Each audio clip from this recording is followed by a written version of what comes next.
Welcome to doctor Masood. तो कैसे आप सब। तो आज की वीडियो में देखेंगे पार्किंसन डिसीज। क्या देखेंगे? पार्किंसन डिसीज क्या होता है, तो उसके बारे में आज देखने वाले हैं। ठीक है, अगर आप चैनल पर नए हो तो पहले जाके चैनल को सब्सक्राइब कर दीजिए, जो नोटिफिकेशन बेल है उसको भी आप ऑन कर रखिए, ताकि जो भी अपने चैनल की नई अपडेट है आपको इसी चैनल पे मिल जाएगी। ठीक है, तो पार्किंसन डिसीज क्या होता है? तो ये पार्किंसन डिसीज है, ये पार्किंसन डिसीज जो अपना ब्रेन है इसके रिलेटेड डिसीज है। किसके रिलेटेड? जो बॉडी का अपना ब्रेन पार्ट है, मेन पार्ट है जो ब्रेन, तो उसके रिलेटेड पार्किंसन डिसीज है। अब इस पार्किंसन डिसीज में क्या होता है, इस पार्किंसन डिसीज में मेनली क्या होता है, तो ये जो पार्किंसन डिसीज है इसमें जो अपना एसिटाइलकोलिन और डोपामाइन के लेवल क्या होती है, इम्बैलेंस हो जाती है। जो अपना एसिटाइलकोलिन और डोपामाइन के लेवल क्या होती है, इसमें इम्बैलेंस हो जाती है। इसमें क्या होता है, मेनली जो एसिटाइलकोलिन की लेवल है क्या होती है, इंक्रीज होती है। एसिटाइलकोलिन की लेवल क्या हो रही है, इंक्रीज हो रही है, और जो डोपामाइन की लेवल क्या हो रही है, डिक्रीज हो रही है। एसिटाइलकोलिन की लेवल, जो एसिटाइलकोलिन है जो अपना न्यूरोट्रांसमीटर है, और डोपामाइन है इसकी लेवल इसमें इम्बैलेंस होती है। मतलब क्या हो रहा है, इसमें एसिटाइलकोलिन की लेवल इंक्रीज होती है और डोपामाइन की लेवल इसमें डिक्रीज हो रही है। अब जो डोपामाइन और एसिटाइल की लेवल जो इम्बैलेंस हो रहा है, तो इसमें होता है मेजर जो ब्रेन है, तो ब्रेन के किस पार्ट में होता है, तो जो अपना ब्रेन है इसमें 3 पाथवे चलते हैं। ठीक है, तो 3 पाथवे कौन से? फर्स्ट अपना पाथवे मेसोलिम्बिक पाथवे, फर्स्ट अपना कौन सा है, मेसोलिम्बिक पाथवे। देन सेकंड अपना है मेसोकॉर्टिकल पाथवे, देन सेकंड कौन सा है, मेसोकॉर्टिकल पाथवे, और थर्ड जो पाथवे अपना निग्रोस्टेरॉइडल पाथवे। कौन सा है? निग्रोस्टेरॉइडल पाथवे, और सबस्टेंशिया निग्रा इसको बोल सकते हैं। कौन सा? Third pathway. और जो पार्किंसन डिसीज है उसका जो रिलेटेड जो रिस्पॉन्सिव पाथवे, जो पार्किंसन डिसीज है उसमें जो रिस्पॉन्सिव पाथवे है कौन सा, मेनली निग्रोस्टेरॉइडल पाथवे। क्योंकि इसी पाथवे में क्या होता, जो डोपामाइन और एसिटाइल की लेवल क्या होती है इसमें इम्बैलेंस हो जाती है। क्या होता है इसमें, एसिटाइलकोलिन और डोपामाइन के लेवल जो निग्रोस्टेरॉइडल पाथवे उसको ही क्या बोलेंगे, सबस्टेंशिया निग्रा। तो इसी पाथवे में क्या होता है, इम्बैलेंस हो जाता है। मतलब इसी पाथवे में क्या होती है, जो एसिटाइल की लेवल इंक्रीज होती है और डोपामाइन की लेवल डिक्रीज होती है। तो ये जो 3 पाथवे ये मेनली ब्रेन के पार्ट है। ठीक है, तो और जो मेसोलिम्बिक पाथवे, जो अपना मेसोलिम्बिक पाथवे, इसमें अगर जो अपना डोपामाइन की लेवल इंक्रीज होगी, ठीक है, अगर मेसोलिम्बिक पाथवे, अगर इस पाथवे में अगर डोपामाइन की लेवल इंक्रीज होगी तो साइकोसिस की प्रॉब्लम आ सकती है। किसकी प्रॉब्लम? साइकोसिस की प्रॉब्लम इसमें आ सकती है। ठीक है, वो आगे देखेंगे हम एंटीसाइकोटिक ड्रग, तो उसमें हम ये पाथवे मेजर, कौन सा, मेसोलिम्बिक पाथवे। ठीक है, देन आप देखेंगे what are symptoms are involve in the Parkinson disease. तो फर्स्ट अपना जो सिम्टम्स है रिजिडिटी, कौन सा है, रिजिडिटी, मतलब जो बॉडी है अपनी जैसी रिजिड की जगह हो जाती है। देन हाइपोकाइनेसिया, मतलब जो बॉडी की मूवमेंट है वो क्या होती है, उसमें डिक्रीज होती है, और ट्रिमर, और फोर्थ अपना है पोस्चर इम्बैलेंस। ठीक है, जो अपना बॉडी की बैलेंस है वो क्या होता है, डिस्टर्ब हो जाता है। ठीक है, आप देखेंगे what are the reasons are responsible for the Parkinson disease. जो पार्किंसन डिसीज के लिए जो रिस्पॉन्सिबल रीजन है, कौन कौन से रीजन ऐसे हो सकते हैं? जनरली अपना जो एजिंग का फैक्टर है मेनली फैक्टर करता है। मतलब जो ओल्ड एज जो अपने ओल्ड पेशेंट होते हैं, ठीक है, ओल्ड एज के जो पेशेंट है उसमें जो मेनली पार्किंसन डिसीज मेनली होता है। ठीक है, तो एजिंग की प्रॉब्लम, जेनेटिक प्रीडिस्पोजिशन, और थर्ड अपना कौन सा है, डिफेक्टिव एनर्जी मेटाबॉलिज्म। ठीक है, डिफेक्टिव एनर्जी मेटाबॉलिज्म, उसकी वजह से ही अपना पार्किंसन डिसीज हो सकता है। ठीक है, तो ये हो गया पार्किंसन डिसीज का इंट्रोडक्शन पार्ट। अभी देखिए what are drugs are involve in the Parkinson treatment. ठीक है, पार्किंसन जो डिसीज है इसके ट्रीटमेंट में कौन कौन से ड्रग इन्वॉल्व होते हैं वो अभी देखेंगे। चलो, तो आप देखेंगे what are the drugs are involve in the treatment of the Parkinson disease. ठीक है, तो पार्किंसन डिसीज को ट्रीट करने के लिए कौन कौन से ड्रग इन्वॉल्व होते हैं वो अभी देखेंगे। ठीक है, तो इस पार्किंसन डिसीज में मेजर क्या होता था, जो डोपामाइन है इसकी लेवल क्या होगी थी, अपनी डिक्रीज हो रही थी। ठीक है, आप उसको क्या करने का, इंक्रीज करने का, और एसिटाइलकोलिन क्या होता है इसमें इंक्रीज हो रहा था, तो अभी उसको क्या करने का, डिक्रीज करने का। मतलब दोनों जो न्यूरोट्रांसमीटर है, जो अपना एसिटाइलकोलिन और डोपामाइन, इसको क्या करने का, अपने को क्या करने का, बैलेंस करना है। क्या करने का, बैलेंस करने का है। तो इसमें बहुत सारे ड्रग इन्वॉल्व होते हैं, वो अभी आप वन बाय वन देखेंगे। ठीक है, और जो डोपामाइन की लेवल अपने को इंक्रीज करनी है, डोपामाइन की लेवल अपने को इंक्रीज करनी है, तो उसमें क्या करेंगे, जो अपना ब्लड ब्रेन बैरियर है उसमें इंक्रीज करनी है। जिसमें जो अपना ब्लड ब्रेन बैरियर है उसमें अपने जो डोपामाइन की लेवल क्या होगी, उसमें क्या करेंगे, अपने को इंक्रीज करनी है। ठीक है, तो बहुत सारे इसमें ड्रग इन्वॉल्व होती है, वो अभी हम देखेंगे, ठीक है। तो सबसे पहले जो देखेंगे डोपामाइन प्रीकर्सर। अब जो अपना डोपामाइन रहता है, जो डोपामाइन कैसा है, एक पैसा मतलब हाइड्रोफिलिक नेचर है, ठीक है, मतलब वो उसकी लिपोफिलिसिटी ज्यादा नहीं है, और जो ब्लड आप अपने को किसमें जो डोपामाइन के लिए यूज करनी है, ब्लड ब्रेन बैरियर, वो अपने को मालूम है ब्लड ब्रेन बैरियर को अगर क्रॉस करना है तो क्या करेंगे, जो अपना ड्रग है कैसा चाहिए, हाईली लिपोफिलिक ड्रग चाहिए, जो अपना सब्सटेंस है वो कैसा हाईली लिपोफिलिक चाहिए, तो तभी वो क्या करेगा, जो ब्लड ब्रेन बैरियर उसको क्या करेगा, क्रॉस करेगा आसानी से।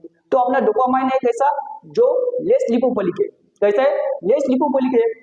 तो हम क्या करेंगे, इसको पेरेंटल और ओरली हम डोपामाइन को डायरेक्टली ले नहीं सकते, क्यों, उसमें और भी जो अपना ब्रेन है अलग अलग प्रकार के उसमें एंजाइम रहते हैं। जैसे डोपामाइन को मेटाबोलाइज करने के लिए जो एंजाइम रहता है मेनली कौन से, माओ और कॉम्ट, ठीक है, कौन सा है, माओ और कॉम्ट, COMT, कॉम्ट और माओ भी, ठीक है, माओ भी, जो दो एंजाइम है मेजर क्या होते हैं उसमें ब्रेन में इन्वॉल्व रहते हैं। और भी एक एंजाइम है कौन सा, डोपा डी कार्बोक्सिलेज, ठीक है, जो डोपा डी कार्बोक्सिलेज, ठीक है। तो ये जो एंजाइम है ये भी क्या करता है वहां पे, जो डोपामाइन का मेटाबॉलिज्म करेगा, ठीक है। तो आप देखेंगे कौन कौन से एंजाइम है, कौन कौन से ड्रग है, वो ड्रग क्या करेंगे, जो कौन कौन से एंजाइम को इनहिबिट करते हैं वो भी अभी इसमें देखेंगे, ठीक है। तो सबसे पहले देखो डोपामाइन प्रीकर्सर। तो अभी तो आपने को मालूम है जो डोपामाइन है अपना जो ब्लड ब्रेन बैरियर है उसको क्रॉस नहीं करता है, ठीक है, क्यों, क्योंकि उसकी जो लिपोफिलिसिटी है उसकी लो है, कैसी है, लेस है उसकी लिपोफिलिसिटी।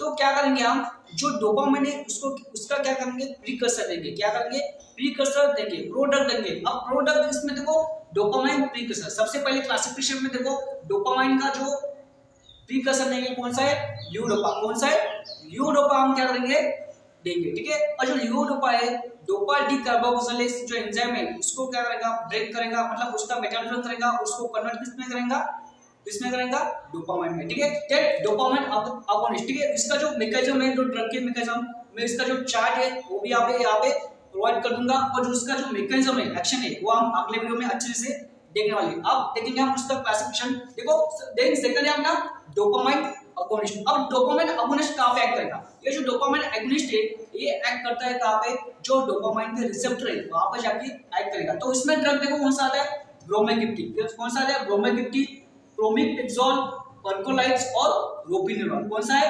ब्रोमेगिप्टिन, प्रोमिपेक्सोल, परकोलाइड्स और रोपिनेरॉल, ठीक है। तो ये ड्रग है अपने डेट डीडीसी। अब डीडीसी क्या है, मैंने बोला जो अपना ब्रेन है इसमें मैंने 3 एंजाइम बताए थे, कौन से, MAO B, Comte, COMT Comte और डीडीसी क्या है, डोपा डी कार्बोक्सिलेज, कौन सा है, डोपा डी कार्बोक्सिलेज। वो क्या रहा था, जो आपने ल्यूडोपा है जो डोपामाइन का क्या कर रही थी, मेटाबॉलिज्म कर रहे थे, और मेटाबॉलिज्म कर रहे अपने को क्या करना है, डोपामाइन के लेवल अपने ब्रेन में इंक्रीज करनी है। तो क्या करेंगे, डीडीसी का इनहिबिटर देंगे, अगर इनहिबिट करेगा जो एंजाइम है उसको इनहिबिट करेगा तो जो मेटाबॉलिज्म वो रहेगा नहीं, ठीक है, मेटाबॉलिज्म वहां पे होगा नहीं, ठीक है। अगर मेटाबॉलिज्म नहीं होगा तो क्या होगा, जो डोपामाइन की लेवल क्या होगी, इंक्रीज होगी, ठीक है। तो इसके लिए क्या करेंगे हम, डोपा डी कार्बोक्सिलेज इनहिबिटर देंगे। आगे हम उसका मैकेनिज्म अच्छे से पढ़ने वाले, पर अभी देखो हम क्या करेंगे, डोपा डी कार्बोक्सिलेज इनहिबिटर देंगे। तो उसमें मेनली कौन कौन से ड्रग है, कार्बिडोपा और बेंजोइलिन, कौन सा है, कार्बिडोपा और बेंजोइलिन, 2 ड्रग इसमें आते हैं। देन माओ भी इनहिबिटर, ठीक है, माओ एंजाइम को इनहिबिट करने के लिए ड्रग है कौन से, सेलेजिनिन और रस्ताजिनिन, कौन है, सेलेजिनिन और रस्ताजिनिन जो ड्रग है मेनली इंपॉर्टेंट है। और इसमें भी जो रस्ताजिनिन ड्रग है ये 5 टाइम्स मोर पोटेंट है इसके सेलेजिनिन से, ठीक है। देन कॉम्ट एंजाइम भी क्या कर रहा था अपना, मेटाबॉलिज्म कर रहा है, तो इसका भी हम क्या करेंगे, इनहिबिटर देंगे, ठीक है। इनहिबिटर में कौन से ड्रग आते हैं, इंटेकापोन और टाइलकापोन, कौन से, इंटेकापोन और टाइलकापोन। और जो भी इंटेकापोन ड्रग है ये सिर्फ क्या करेगा, पेरिफेरली एक्ट करेगा इस पे, कॉम्ट एंजाइम पे, और जो टाइलकापोन है ये दोनों तरफ एक्ट कर सकता है, ठीक है, दोनों तरफ एक्ट कर सकता है, पेरिफेरली और कौन सा, ब्लड ब्रेन बैरियर उसके अंदर भी ये काम कर सकता है, कौन सा, टाइलकापोन। देन अपना देखो एंटीकोलिनर्जिक। अब एंटीकोलिनर्जिक इसमें क्यों दे रहे, एंटीकोलिनर्जिक ड्रग इसमें पार्किंसन में हम क्यों दे रहे, क्यों, क्या हो रहा था इसमें, जो अपना एसीएच की लेवल, जो एसिटिल की लेवल क्या हो रही थी इसमें इंक्रीज हो रही थी। तो अब अपने को क्या करना है, जो एसिटिल कोलिन की लेवल अपने को क्या करनी, डिक्रीज करनी है। तो इसकी वजह से हम क्या करेंगे, एंटीकोलिनर्जिक ड्रग ड्रग देंगे। अब एंटीकोलिनेटल ड्रग इसमें कौन कौन से आते हैं, ठीक है, तो इसमें आता है बेंजहेक्सल और बेंजट्रोपिक, ठीक है, ऑर्बिट्रोपिन, ठीक है, कौन सा है, बेंजहेक्सल और बेंजट्रोपिक, ठीक है। तो ऑर्बिट्रल इसमें आते हैं, मैं इसका क्लासिफिकेशन आपको दे दूंगा, वहां से आप नोट कर लो। देन एंटीहिस्टामिन ड्रग, इसमें एंटीहिस्टामिन ड्रग इसमें यूज किए जाते हैं। अब कौन कौन से, एक है ऑर्फेनड्रिन और दूसरा है प्रोमिथाजिन, कौन सा है, ऑर्फेनड्रिन और प्रोमिथाजिन। तो ये होगा इसका क्लासिफिकेशन। और भी एक ड्रग कौन सा, डोपा फैसिलिटर। अब डोपा फैसिलिटर क्या रहेगा, जो डोपामाइन की जो सिंथेसिस है उसको इंक्रीज करने के लिए, ठीक है, तो एक अपना ड्रग देंगे हम, कौन सा, डोपा फैसिलिटर। उसमें आता कौन सा, एमेंटेडिन, कौन सा, एमेंटेडिन जो ड्रग है ये इसमें भी आता है, ठीक है। तो ये होगा इसका क्लासिफिकेशन। तो ये सब क्या थे, drug use in Parkinson disease, anti Parkinson drug, कौन से एंटी पार्किंसन ड्रग थे। अब अगले वाले जो वीडियो बनेगा तो उसमें क्या करेंगे हम, जो ड्रग के जो मैकेनिज्म ऑफ एक्शन, ठीक है, वो देखेंगे, ठीक है। तो आई होप आपको जो वीडियो है आपको अच्छे से समझ आया होगा, ठीक है। अगर आपको वीडियो पसंद आया, आप चैनल को भी आप सब्सक्राइब कर सकते हैं और अपने जो नोटिफिकेशन बेल है उसको भी आप ऑन करके रखिए। मिलेंगे अगले वीडियो में, तब तक के लिए bye, thank you so much.